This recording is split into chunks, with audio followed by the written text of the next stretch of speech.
Yeah. We're seeing increasing escalations there. The Israeli Defense Forces say they're launching strikes there. Gallant has mentioned a new front. What is your response to the fact that it seems the Israelis are trying to escalate this to another front in the war? So we have been made very clear, and you heard the Secretary speak to this publicly yesterday in Egypt, that we don't want to see any party escalate this conflict.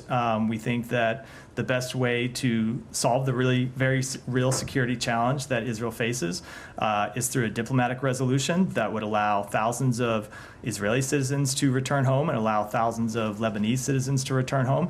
We're going to continue to press that on all parties. What have they shared with you about their plans for the Lebanon offensive? So I will keep those conversations between our two countries private. We consult with them about a range of security measures all the time, of course.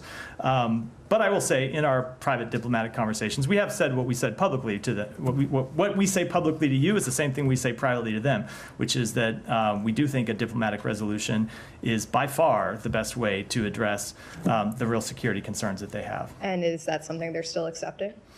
They still want a diplomatic resolution, but you can look at their public statements and judge for yourself where they're going. But we still do hear them say that they prefer a diplomatic resolution. That's why we're going to continue, and among other reasons, that's what we'll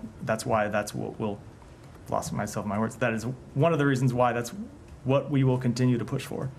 And then I'm curious, is the U.S. still prepared to back Israel if they are to escalate this on a northern front? So let me make one thing clear. We are committed to the defense of Israel against terrorist organizations. That includes Hamas, it includes Hezbollah, includes other Iranian proxies. We will continue to stand by Israel's right to defend itself. But we don't want to see any party escalate this conflict, period.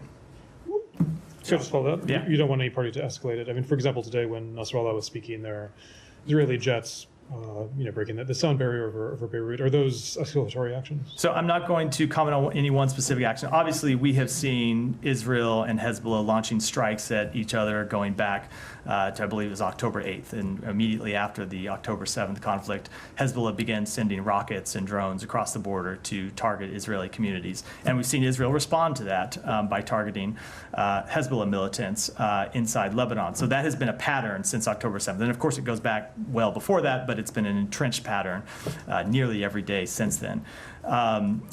We continue to push for a diplomatic resolution. We continue to believe the only way to get there is by first getting a ceasefire in Gaza, and so that's what we'll continue to focus on.